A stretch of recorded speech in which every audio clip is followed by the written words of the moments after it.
lecture series. I'm Dr. Jordan Petzas, Chair of the Department of Economics and Finance.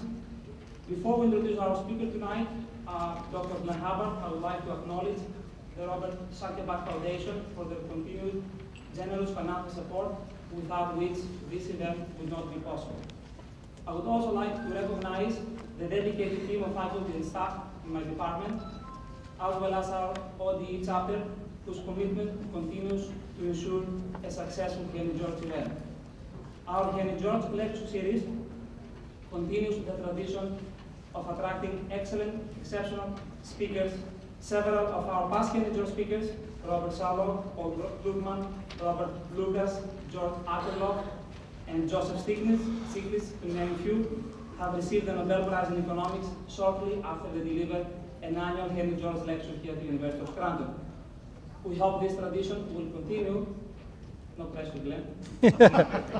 It's especially meaningful to me that Glenn is our speaker this evening, as I have had the opportunity, along with my colleague, Dr. Scranton, to work on supplements accompanying his leading textbook on principles of economics. I would now like to invite my colleague, Dr. Scranton, to formally introduce our speaker this evening. Thank you.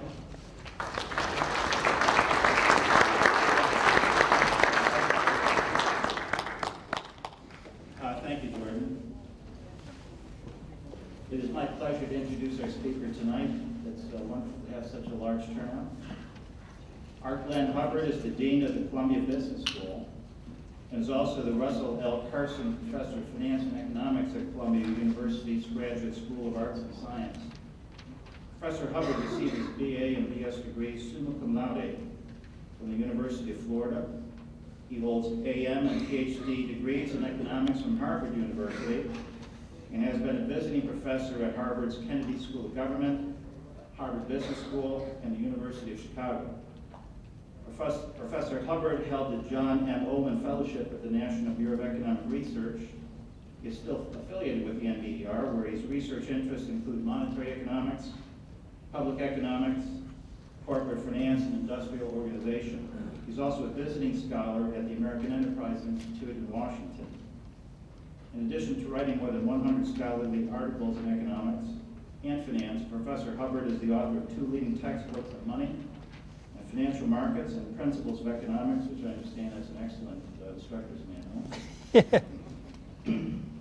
Is the co-author of The 8 Trip, The Hard Facts About Ending Poverty, and Healthy, Wealthy, and Wise, 5 Steps to a Better Healthcare System. His commentaries appear frequently in Business Week, the Wall Street Journal, the New York Times, the Financial Times, and the Washington Post, among several other newspapers. Professor Hubbard served as Deputy Assistant Secretary of the U.S. Treasury Department for Tax Policy between 1991 and 1993, and from 2001 until 2003, he was Chairman of the U.S. Council of Economic Advisors under President George W. Bush. The title of Professor Hubbard's lecture tonight is Business, Knowledge, and Good Life. Professor Hubbard.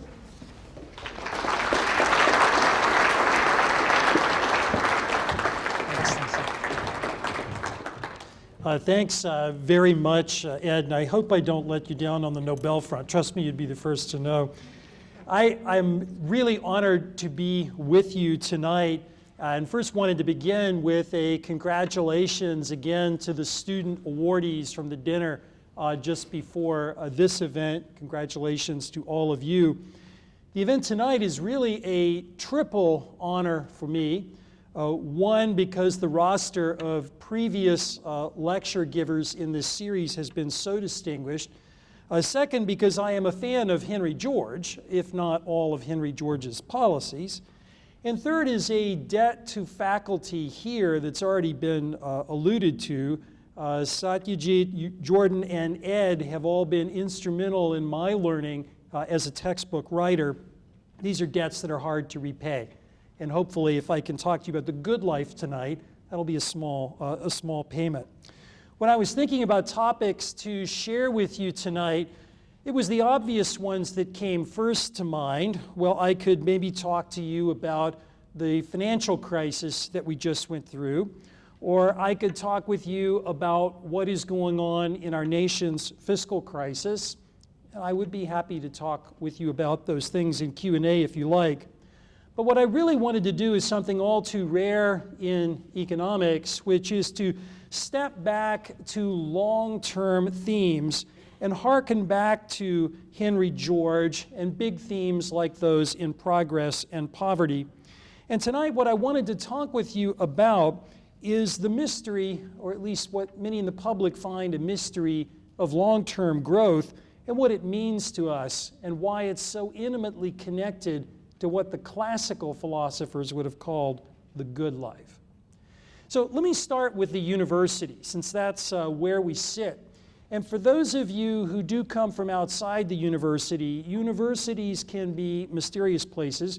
Universities, by definition, don't know any limits. If you're a faculty member, you know that well. Of course, having a broad portfolio like that means conflicts over boundaries in academia.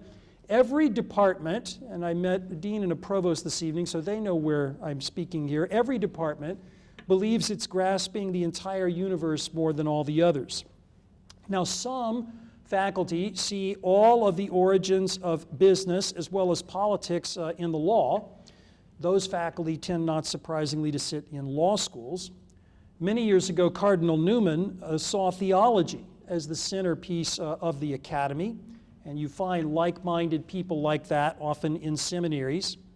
But then there's some folks who actually believe their department has a theory of everything, and you can find them often in the physics department, or as some of you are probably thinking by now, the economics department.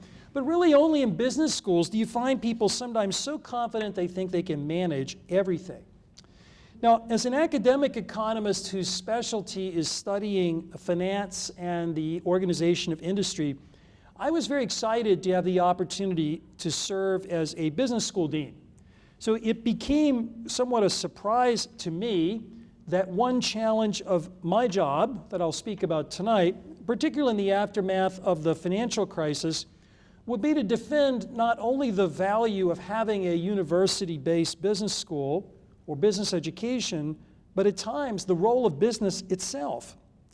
There is a deep critique right now in our society about the foundations of business. The late Robert Heilbronner, in his classic Business Civilization in Decline, frankly said outright that capitalism is fatally flawed and must be transformed gradually into a bureaucratic state. That view has since adopted a fresher, more market-friendly vocabulary and is very much in vogue in today's Washington, and popular critiques of capitalism in the aftermath of the 2007-2009 financial crisis. But I'm here tonight to do something completely different.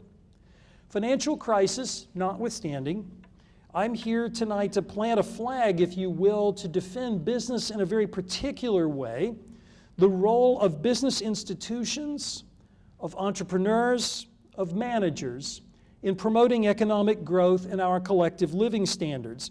And solving the riddle, as I'll put it, of economic growth leads to a quite serious discussion of problem solving, and I would argue the good life, that will make us think really hard about what we do in the university.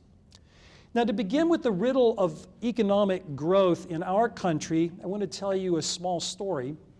I had the privilege of working in the White House for a couple of years, and a very early cabinet meeting that President Bush had, he did something that he does very well, which is put a subordinate on the spot. And in this case, it happened to be me.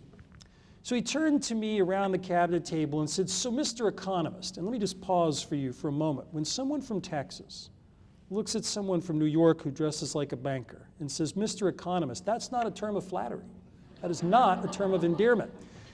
Knowing him, I braced. "So, Mr. Economist, what is the effect on the economy of the package of policies that I, the new president, campaigned on?" Now, for those of you in the audience who are teachers, you might imagine that having worked with him on the campaign trail, I'd answered that question approximately 102 times. And so I turned to him with a smile on my face that you often do in the classroom and answered it again for the 103rd. But then he said something incredibly perceptive to me. He said, "You know, Glenn, I'm not interested in what you think about this year. I'm asking you about the long term." And honestly, I hadn't really worked that out, but for those of you who know economists, you know that didn't stop a confident answer from coming right out of my mouth. And so I said, Mr. President, I believe we could grow about 0.2 of a percentage point faster for a very long period of time on the basis of what you've proposed. And I paused.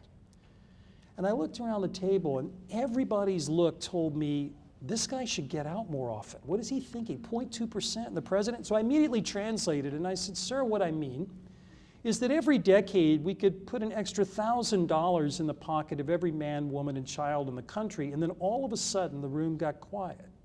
Just like Willie Sutton was attracted to banks, because that's where the money is, to economists, so it is with growth. So if you want to illustrate the importance of business ideas, it's very important to ask a very simple macro question: why is productivity growth so strong in this country? In fact, productivity is growing in the United States about a full percentage point faster than it did about 15 years ago.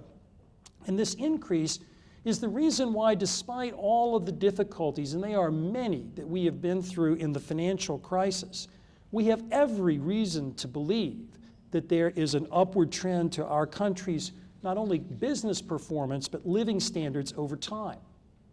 It is very important, and economists know this, but it is important to emphasize that this improvement, all of these things that will come to us, are not simply the result of working harder or having more capital.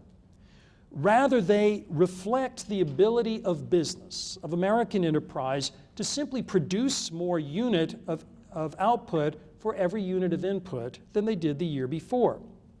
Now, when you ask people why productivity growth has improved, they often think about their own past. And here again, a little story from me. I went to school, let's just say 1,000 years ago. In the days when I was studying math and engineering, computer science was done with punch cards, if that dates me a little bit. And in those days, productivity growth was not very good. Today, students in the audience deal with amazing information technology at a time when productivity growth is excellent, so they could be forgiven for thinking, well, IT got better, productivity got better, ergo productivity is caused by technology. Now that's intuitive, but it doesn't quite hold together. And the reason it doesn't quite hold together is in this 15-year period that I mentioned, the really big productivity acceleration happened in the United States, not in its trading partners, at a time when technology was global. And in fact, those of you who've spent time in Tokyo or Seoul or Berlin would note that many of the aspects of technology in daily life are in fact better in those places. And so it must be something other than wiring everybody or broadband that's responsible for this mystery. So what is it? In order to answer the future, I want to start off by going back a bit to the past.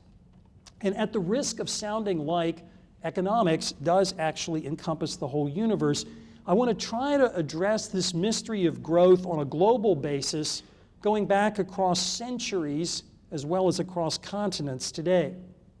Let me start off with an observation from one of my predecessors in this lecture series, Robert Lucas, who is a Nobel Prize winner in my discipline. Bob famously wrote that once one starts to think about economic growth, it's hard to think about anything else. In a sense, all Bob was doing was restating Willie Sutton. Even slight increases in growth rates, if you accumulate them over time, that compound math that your teachers are always telling you about, has an overwhelming effect on the quality of life. Not just corporate profits, not just things that we measure in data, but the livability, the prosperity of nations and regions depends on this economic growth. But what I want to talk to you about tonight is this. Economic growth and the performance of actual businesses that we all work in and underlie it are not givens, but can be shaped. Think about that. It's not something that's manna from heaven. It is something that can be shaped by our own efforts and by public policy. And let me start, since I promised a bit of history here, with a stark observation. If you were to go from roughly the period of the Roman Empire until the end of the 18th century, the average standard of living of human beings really didn't increase by much. Think about it. We get impatient year to year. From the period from the Roman Empire to the end of the 18th century, the average standard of living barely budged. In short, if you were a peasant toiling on a farm in East Anglia in 1300, you weren't much better off than your Druid ancestors. And conditions really didn't change until an industrial revolution was sparked in England on or around 1750. Now, there's an important question that economists struggle with because it's very important to understand our future. Why did the Industrial Revolution begin there and then? That is, in England, in about the time I suggested, and not, say, 1650. And why, frankly, was it England and not China, or for that matter, the Roman Empire, states that were brimming with technical genius? Let me give you an observation from a non-economist, but someone very familiar to all of you, Abraham Lincoln, who really framed this better than most economists in the following historical story. Here are President Lincoln's words. "The advantageous use of steam power is unquestionably a modern discovery, as it was in President Lincoln's time. And yet, as much as 2,000 years ago, the power of steam was not only observed, but an ingenious toy was actually made and put in motion by it at Alexandria in Egypt. What appears strange," President Lincoln goes on to say, "is that neither the inventor of the toy nor anyone else, for so long a time afterward, should perceive that steam would move useful machinery and not simply a toy." So now the big question, the question actually that President Lincoln teed up better than most economists. Why is it that the contemporaries of Hero of Alexandria didn't use steam engines for productivity, for economic growth, to power instruments of production, instead of using them to wow Roman tourists with magical toys? Now, research by economists actually proffers the first step toward a big answer. These things happened in the place and time I suggested, in England in around 1750, because of a very important feature in economics, business institutions. As a consequence of the Glorious Revolution of 1688, the British government was able to credibly commit to upholding private property rights, protecting wealth, and eliminating arbitrary increases in taxes. Sound familiar in today's debates?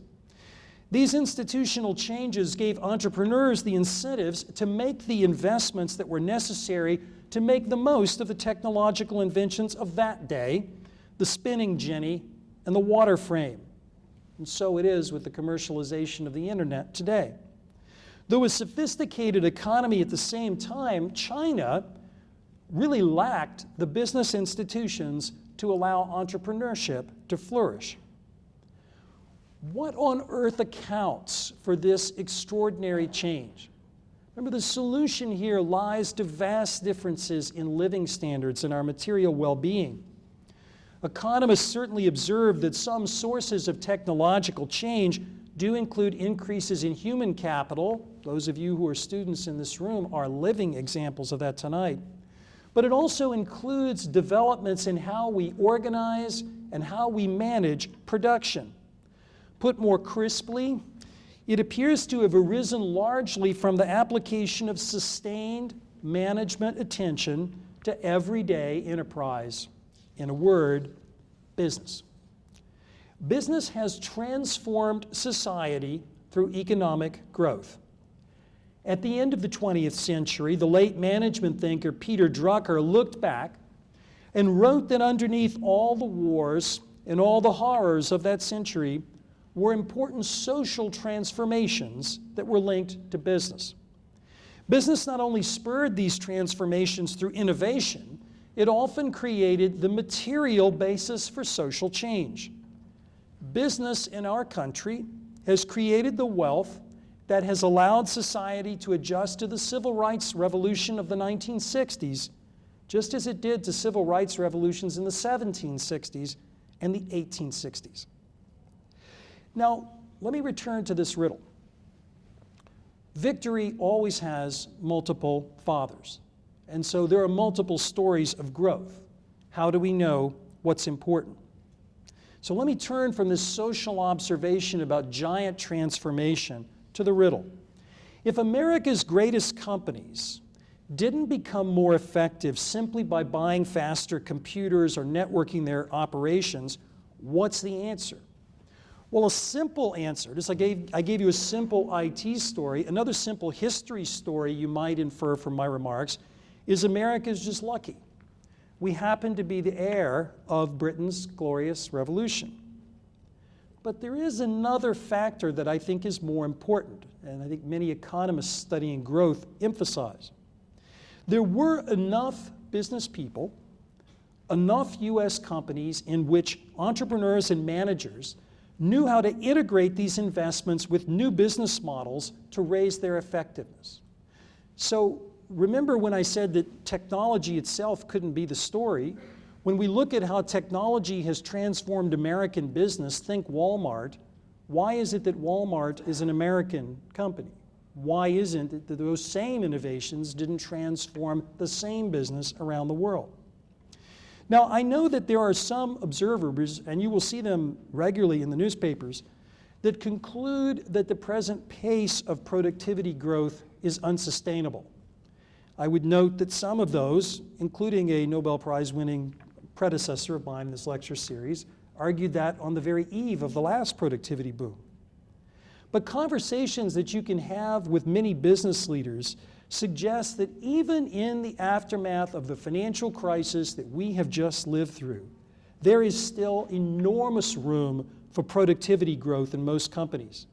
And this evidence is bolstered by a body of recent economic research that finds large and persistent differences in productivity performance across firms within and across countries. That is, there are things we can learn by seeing in which countries firms do better and in which industries, and the question is why.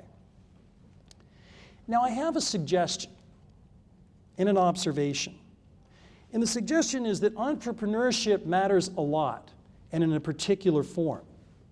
Economists focus a lot on business institution when we study economic growth, and that's important, but it can obscure the role of another important factor, individual entrepreneurs and the process of entrepreneurship. I often say to young faculty when they're teaching economics, students often think of what we call a production function as a black box. Inside that black box is the innovation by many entrepreneurs and the management of many managers. The prevailing view of entrepreneurship, which continues to shape public policy in most of the industrial world, centers on Joseph Schumpeter's famous concept of creative destruction. Schumpeter described entrepreneurship as a kind of uncoordinated activity, one that doesn't happen with central direction or central planning, and the entrepreneur is not so much the rational economic calculator that you often encounter in an economics textbook, but really a relatively unfettered and frankly unpredictable force. Now, because of this uncontrollable quality, the entrepreneur's contribution to society is sometimes seen, and frankly by many of our leaders, as a kind of unavoidable pain. Just like a forest fire sweeps out old underbrush and ultimately makes room for new foliage, entrepreneurs compete with established and sometimes dying businesses, undermining their business models in favor of newer, in favor of more effective, in favor of more resilient technologies, products, and services. Now, even with that valuable net result, the car replacing the horse and buggy, today's IT replacing the punch cards of my college days, the Schumpeterian view has led many people to regard capitalism negatively. It has led them to regard capitalism as a kind of turbulent milieu in which no one, whether you're a have or a have-not at the present time, ever gets to enjoy stability. And that creates enormous political anxiety. But I would argue that Schumpeter only got part of the story right. And indeed, he may have left out the most important part. Most of the goods and services that were consumed at the beginning of the 21st century we're in now were not available at the beginning of the previous century. In addition to creative destruction, innovation leads to what I would call non-destructive creation, in which the free and uncoordinated contest of ideas actually generates growth. And this kind of entrepreneurship, this kind of non-destructive creation can be fostered. It is also teachable, and universities can play a role.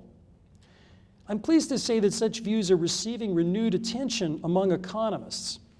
My Columbia colleague, Ned Phelps, who won the Nobel Prize in Economics in 2006, turned the spotlight brightly on entrepreneurs as central actors in the story of growth. And this emphasis is a big shift. Over the past 20 years, there have been 39 people who've won the Nobel Prize in Economics.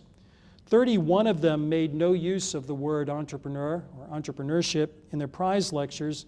And indeed, the references Ned made in his own remarks exceeded the sum of all of the other references over 20 years. Like von Hayek before him, Phelps sees entrepreneurs as seekers, as experimenters, in his words, continually striving to expand their knowledge into some areas where knowledge is scarce or knowledge is non-existent, to see whether there's something that's never been conceived before. Again, non-destructive creation. He goes on to observe this is creativity. Now, marvel a moment, for those of you economics students, and economics professors don't often use the word creativity. This is creativity, Phelps says, acquiring ideas that no one else has or likely will have without doing the necessary exploration. In economic terms, it's precisely this long wave of experimentation that Phelps highlights that goes from the mid-19th through the mid-20th century that also is followed by the technological innovation in the past 2 decades that's led to unparalleled booms in investment and cumulative economic growth and change. Now, understanding this from an economic perspective is complicated. That's why economists often talk about production as a black box. Entrepreneurs do play a role over a significant range of activities involving management, intuition, and creativity. They take on risk with only their own judgment as protection against failure. And while some indeed do fail as individuals, together they diminish the risk for society as a whole. But what is important in understanding growth is this: they don't do this in a vacuum. The modern economy includes both entrepreneurs and large organizations in the process of innovation and economic growth. And as many economists have noted, institutional arrangements that underlie property rights, company law, and even financial institutions have made possible economic growth. The importance of well-functioning financial institutions as the plumbing, if you will, of our great economy has been driven home to us during this recent financial crisis. For innovation to take hold, entrepreneurs are needed, but also managers, also consumers, also financiers. That is, it takes a village. And as a Republican, I promise you that's the last time I'll quote Hillary Clinton this evening. Now, I gave you a more provocative title than simply economic growth or simply productivity. I also said I wanted to talk with you about lessons not only for the university, but for the good life. There are lessons here, I think, for what we do in the university in promoting entrepreneurial thinkers and the good life that education should help us seize. Entrepreneurs and entrepreneurially minded business leaders, the people in the audience you most admire at the top of the business community, are successful not because they set some unchanging goal and work their entire life to achieve it. Rather, they succeed as experimenters, as agile seekers looking for many different ways to identify opportunity and then capture it. It is absolutely true that business institutions and governments could both serve society better by enabling these seekers more effectively, not just in their research and technology, but also in the way they take their innovations to market. And this is an important point. We often hear a discussion that what our country needs is more engineers and more scientists And doubtless we do. But indeed it is business people themselves, not just scientists and technicians, that are the conceivers of much of the clinical research or experimentation that comprises the bulk of contemporary innovation. By that I mean we think of innovation as the big idea that a guy has in a lab, but in fact much of innovation is on the shop floor. And the roles that financial institutions and our economic culture play in enabling entrepreneurs are really, really important.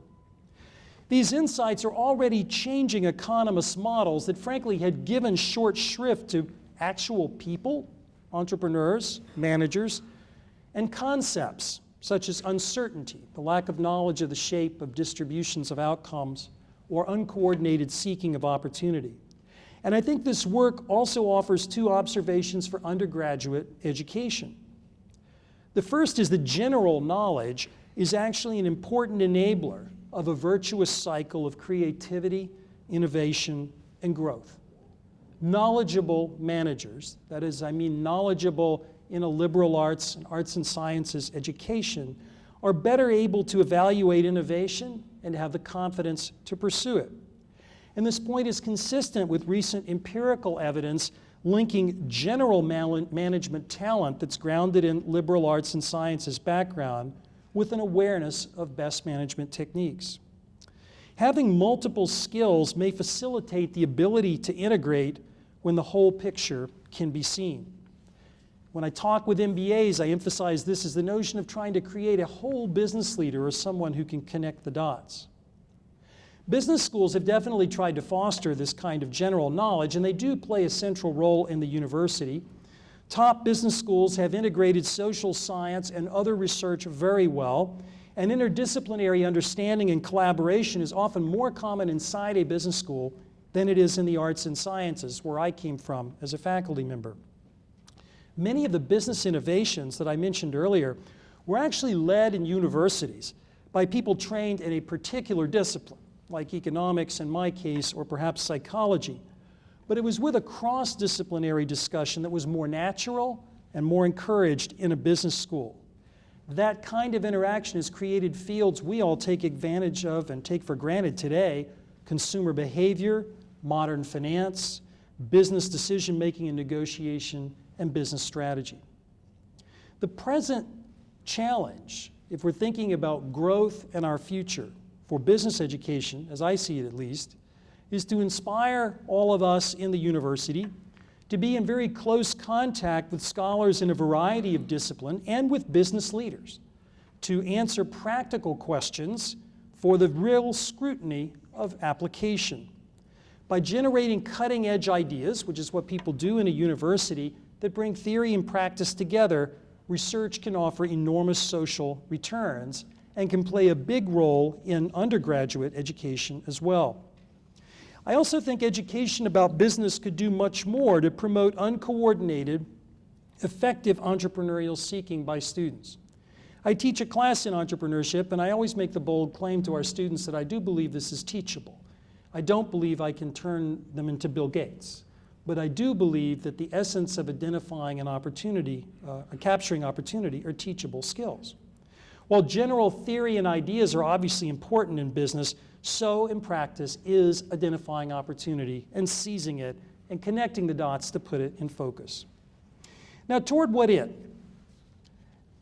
On one level, research on growth and entrepreneurship harkens back, to my mind, to the classical inquiry. The classical inquiry was not about what's real GDP.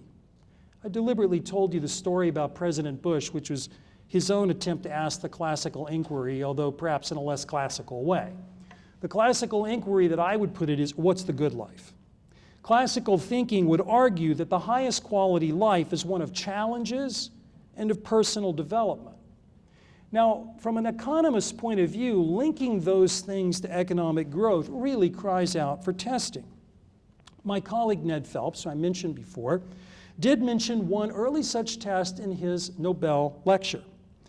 When job satisfaction and general satisfaction were scored by the Human Beliefs and Values Survey, a large social science survey across countries, satisfaction scores, all else equal, were much higher in dynamic economies. By that, I mean economies with high levels of research and development spending, high levels of labor force participation, and higher levels of economic growth. There's a message here for all of us in the university. The quest for general knowledge and an emphasis on problem solving are actually complements, not substitutes. We really need to invest in students' ability to gain general knowledge for the classical good life, but we've got to go farther. We need to foster an interest in an ability to master problem solving. And again, toward that end, the business school and the university should be organized around problems, not disciplinary guilds. To wrap up, I wanted to leave you with the following set of thoughts. In this way, if we focus on the power of growth and we focus on the good life, through our ideas, through our graduates, through many young people in this room, universities can be growth lobbyists with graduates whose dynamism enhances for them the good life. And this role is more needed than it first must seem. When economists talk about the value of business institutions in promoting growth, it kind of has a confident, no-brainer feel about it. But as I always remind students, there are no $100 bills on the floor. If somebody tells you that something is a no-brainer, you need to push harder. The same forces, the very same ones that drive all of the good news that I have talked with you about tonight, innovation, globalization, fueled by entrepreneurship, also imply change. Change that will make many better off and many worse off.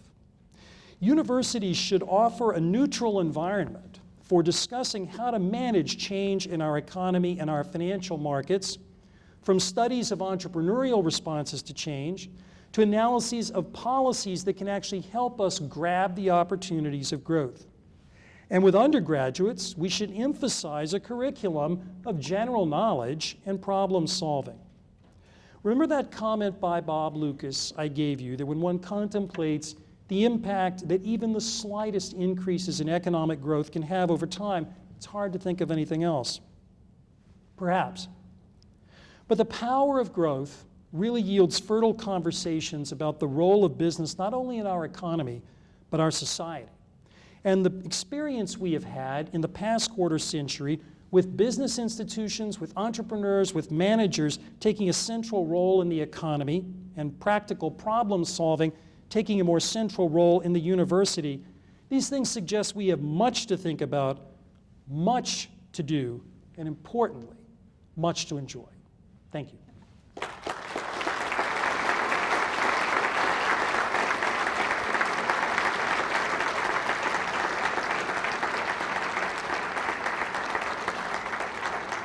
I'd be delighted to take questions if that's your wish. Well, thank you very much, Dr. Hubbard, for the enlightful lecture and giving us tips about good life. We have some time to take questions, so we have some microphones coming. One microphone? Okay, so any questions? Yeah, Sir. I have a question on that instrument you use to measure the good life. What was that again, and where was it applied? The statistical measurement was to take the general social survey that measures a lot of indicators of job satisfaction and life satisfaction and correlate across countries and industries with various measures like R&D, intensity, economic growth, and so on. Satisfaction, holding constant other things, your income, age, and so on, is higher in more dynamic economies. And who was the winner? I mean, what country was the winner? Actually, the United States. Oh. Do you feel happier now? I was actually hoping for an example to strive for, but now I can relax. No. We can always get better. There's cross sections, but there's also time series. Sir. I may not need that. I have, as a fellow card-punching veteran, I have two questions, if you'll bear with me. Sure. The first of which is, to what extent do you see recent growth in productivity with unemployment? And then secondarily, as one with a background in tax policy, how might you see incentivizing entrepreneurship while not necessarily having those same incentives pass on to a General Electric and its well-known tax experience of the past year? Okay, to take up, you asked two great questions. On the first about productivity and unemployment, in the blink of an eye, you're quite right that an increase in productivity would not be good for employment. Over the course of time, it's economies that have higher productivity growth that have higher rates of growth of employment as well. And the reason for that is those are dynamic economies that have much more job creation than static economies have. So the enemy of job creation is not productivity growth. The enemy of job creation is either weak demand on the one hand, which is what we're seeing now, and barriers to that job creation on the supply side, which we're also seeing a bit now.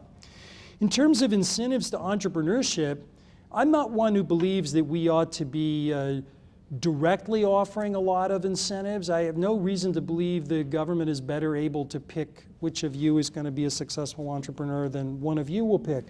But by the same token, we wouldn't want the government disadvantaging entrepreneurs. So what that means to me are tax policies that would encourage and not discourage risk-taking and wouldn't punish the large losses that entrepreneurs sometimes receive. It is true that we have cared much more in tax policy about the decisions of very large companies than we have entrepreneurs, and that's a shame. And one way you see that is because many entrepreneurs actually pay taxes on the individual tax schedule. So when people talk about cutting corporate rates, that's interesting discussion, but it really doesn't help many entrepreneurs. Sir.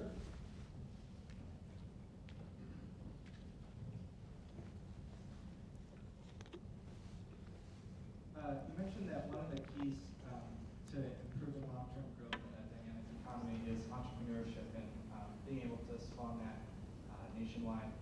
And you also mentioned that you taught a class in entrepreneurship, which you said is somewhat kind of chaotic and maybe even directionless. What, if any, techniques did you use in the classroom to kind of open people's minds up and kind of bring them to seeing the opportunity and the innovation where those meet? Great question.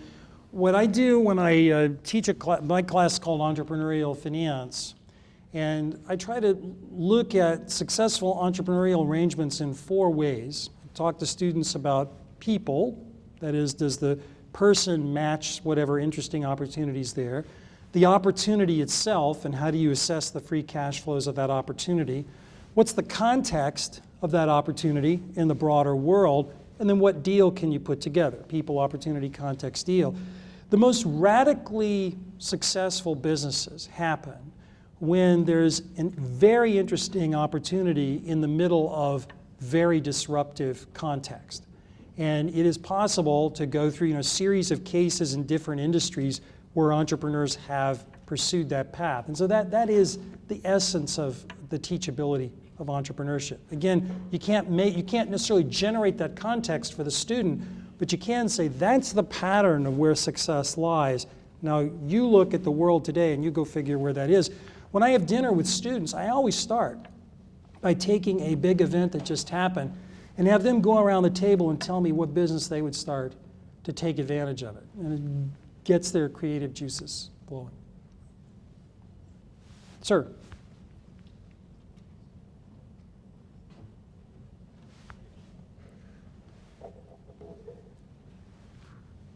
Can you please describe the circumstances that led up to your career in government? Well, it's very interesting. I've had the privilege of being in government twice. I ran the tax part of the Treasury Department in George H.W. Bush's administration. And that was interesting. I had gotten an inquiry from Nick Brady, who was the Secretary of the Treasury, and I wasn't quite sure why he was interested in me. I thought maybe it was research on something or other, but I went. he joked with me that it was really because, as an academic economist, I could bore a congressional committee over many hours. The Congress was controlled by Democrats in those days. But I had an enormous learning opportunity in the Treasury Department, and I valued that. The research I did when I came out of government was really heavily influenced. I went in thinking only of optimal tax problems and went out thinking of more practical approach. When I went into government the second time was to really assist President George W. Bush, and I had worked with him during his campaign, starting out by helping to work with him in economics, not really knowing why. I'd been asked by a very prominent advisor to do that, and I did. But again, it was an enormous learning experience for me, given the issues that were present in 2001, 2003, which involved everything from the accounting scandals to 9/11 to the Iraq War. Sir. All right, so as an undergraduate student, I know Ryan and Tag personally. I just wanted to be the first one to thank you. I basically came here freshman year knowing absolutely nothing and sat here just to get extra credit, like I imagine a lot of freshmen are doing. And I appreciate— Say it's not so. So I truly appreciate your My pleasure. ability to relate to all students and speak on a topic that a lot of students can understand and admire. And personally, I'd like to ask you what you think the Jesuit education can do for students here and what's unique about it. Well, this one's going to be a little hard for me. I mentioned to somebody studying for the ministry before, but I'm a Presbyterian, not a Jesuit. I'm married. So I think religious schools have a lot to offer in terms of training for the good life and classical education. I say that I gave a lecture on growth some months ago at Yeshiva University. I gave the same message there. To me, whether it's a Catholic university, a Jewish university, or a Protestant in my faith, I think having a faith-based core of what you're doing in the university is very important. On the Columbia campus, I've tried to support campus ministry for that very reason. We are not affiliated with a religious organization as an institution, but I think it's an important part of your life. But for the Jesuit piece, I'll defer to my Catholic colleagues. Mm-hmm. If happiness, you say, has so much to do with research and development and life and entrepreneurship and all this, it seems like it depends that we always have these constant challenges to solve and put our energies to. But what's the economic end game? What's saying we're all living to 200 and all the poor people are fed, and there's really no challenges left. Do we hope there always will be challenges? Well, there will always be challenges. Every generation thinks it's right at that frontier and every problem has been solved. And I just think about, I've been teaching 25 years, and the gap between the state of knowledge and the frontier in our economy when I started teaching and now, and that's not such a long period of time. I don't think the leading problem that will affect all of you is the lack of challenges in your world. I think it's more how to grab the challenges you have before you and do the best you can. And to understand that challenges are opportunities. You mentioned about living to 200.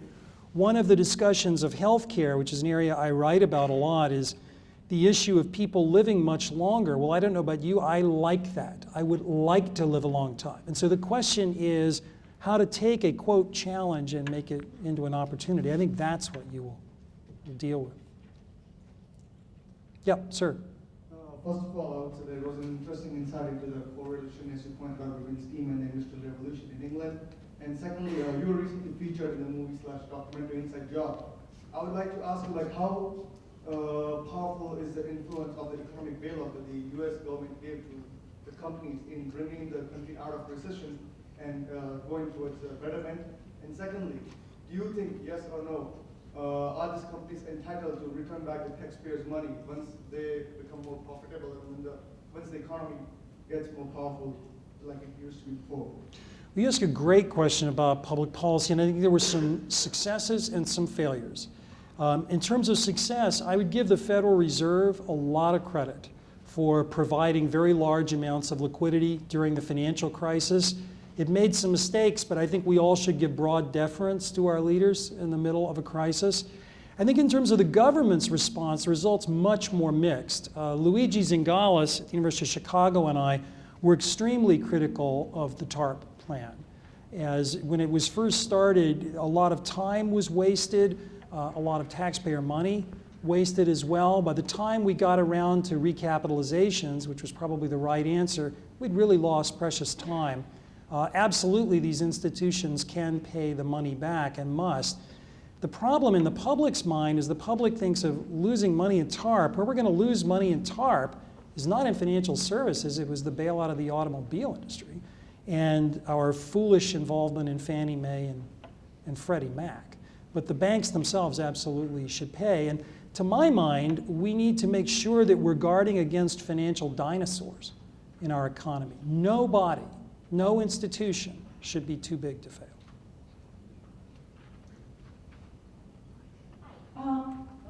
Sorry. I was just wondering what your take on the theoretical brain drain that is sometimes being referred to in the United States currently, and what effects do you think that will have on sustained continued growth and subsequent quality of life in the United States in the future? It's a great question, and I'm laughing because of the irony. When I was a student, the term brain drain was used to refer to the very large numbers of people from the emerging world that were coming to our country. And the question is, who will provide the insights, the entrepreneurship, the technical leadership in the emerging world if all these people are here in the United States?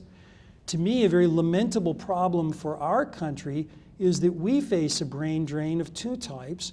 One, that we have a bizarre immigration policy that takes extremely well-educated people trained in our country and doesn't want to embrace them. I mean, to me, everyone getting a graduate degree in the United States ought to simply have a green card stapled to his or her degree. It's really just that simple.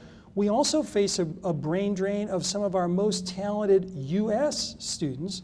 I'm a dean of a business school, and I know that many of the opportunities in financial markets are more interesting outside the United States, not because necessarily the underlying economies are more interesting, but regulatory situations and so on make it more interesting. So I think it's a great question, and I think many in our Congress really don't understand this vital importance of having the best and the brightest be in our country.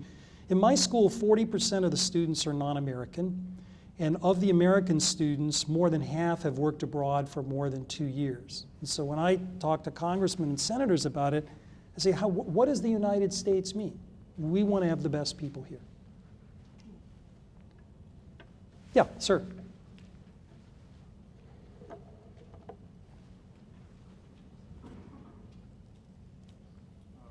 Just with the radical increase in oil prices, should that be a concern for like the growth of our economy, or when does it get to that point that it's going to be a concern or have like significant negative impact? It's a great question. It is a concern. Right now, if you were to, I haven't looked at what markets did today, but lately the stock market has been pricing a very optimistic outlook for our economy, and may it be so. But at the same time, there are enormous threats. You mentioned oil prices. There are also threats from the fiscal situation in Europe and to a lesser extent here in the United States as well. From oil prices, if oil prices stay in the range they are now, I very much doubt that we would see recessionary forces in the United States. If we had the oil crisis spread into countries like Saudi Arabia, that would be different. My hope would be, and it's always this hope and I'm never satisfied, that when we have these spikes in oil prices, we finally get an energy policy. But I don't know how many of you saw the cartoon that each president since Nixon has mouthed essentially the same words, and we still are no closer to an energy policy.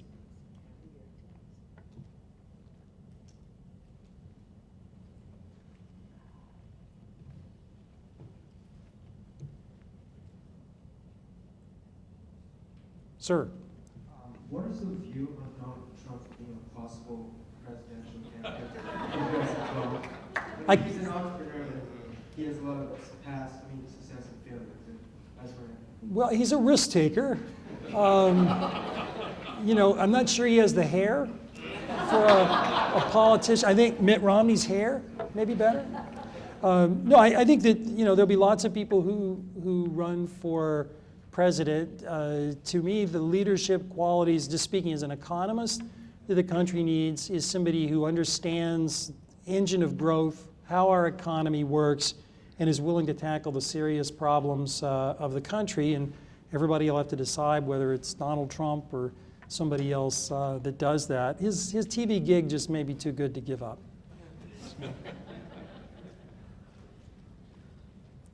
Anyone else?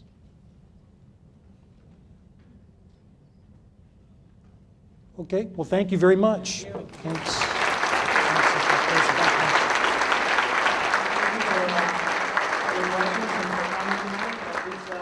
Concludes our 25th annual general election. Good night. See, I told you I'd get you.